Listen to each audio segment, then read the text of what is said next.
Sorotan yang juga sedang ramai diperbincangkan, Saudara. Menteri Sosial Saifullah Yusuf menyebut secara normatif usulan yang menjadikan Presiden kedua Republik Indonesia Soeharto sebagai pahlawan nasional sudah memenuhi syarat.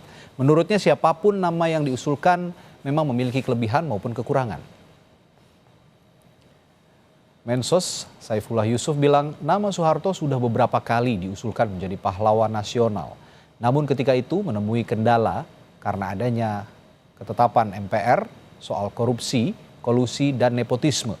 Namun setelah TAP MPR itu dicabut, usulan Soeharto sebagai pahlawan sudah memenuhi syarat normatif. Menurutnya pemerintah akan mendengarkan berbagai pendapat, namun juga menimbang kebaikan dari Presiden kedua Republik Indonesia Soeharto.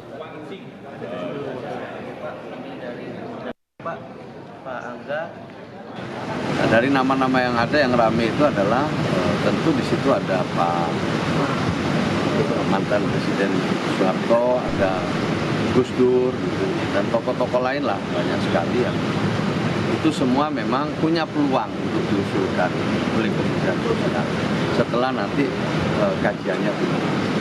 Mengapa? Karena paling tidak syarat-syarat normatifnya semua sudah terpenuhi. Siapapun yang diusulkan pasti ada kurangnya, ada lebih.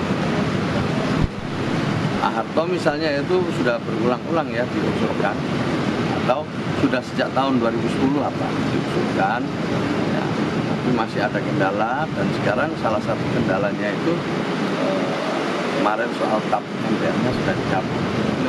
Ya semuanya kita dengar, pasti kita dengar usulan-usulan keberatan, tetapi pedoman kita adalah normatifnya. Kemudian juga kita timbang tentang kebaikannya, kan? Ya, kebaikannya juga harus dilihat. Saudara, Komisi untuk Orang Hilang dan Korban Tindak Kekerasan Kontras menolak pemberian gelar pahlawan kepada Presiden kedua Soeharto. Menurut Kontras, pemerintahan di era Soeharto terjadi banyak kasus pelanggaran HAM berat dan juga masifnya kasus korupsi, kolusi, dan nepotisme.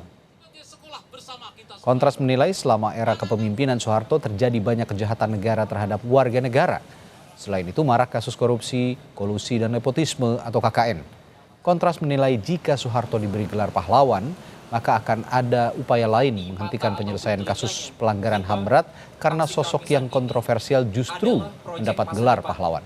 Tahun aksi kemisan sebagai sekolah bersama kita semuanya.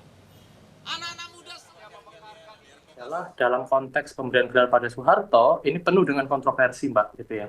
Jadi menurut kami dalam konteks pemerintahan Presiden kedua, dalam hal ini adalah Soeharto, selama 32 tahun ada banyak sekali pelanggaran-pelanggaran atau kasus-kasus kekerasan yang dilakukan oleh negara kepada warga negara, gitu ya, yang berujung pada pelanggaran hak asasi manusia, pelanggaran HAM yang berat, gitu, maupun pelanggaran hak asasi manusia, gitu. Dan juga ada sejumlah kasus-kasus yang memang tidak mencerminkan karakter bangsa, yaitu kasus korupsi, kolusi, dan nepotisme yang sangat besar dan sangat tinggi sekali. Menurut kami, pemberian gelar pahlawan ini sudah sepantasnya tidak diberikan kepada Soeharto, mengingat sosoknya yang memang juga banyak kontroversi selama menjabat sebagai Presiden Republik Indonesia kedua. Buntut pengusulan Presiden kedua Soeharto menjadi pahlawan nasional, sejumlah petisi muncul di laman change.org. Petisi menolak usulan yang diinisiasi Gerakan Masyarakat Adili Soeharto telah ditandatangani 4.000 orang lebih.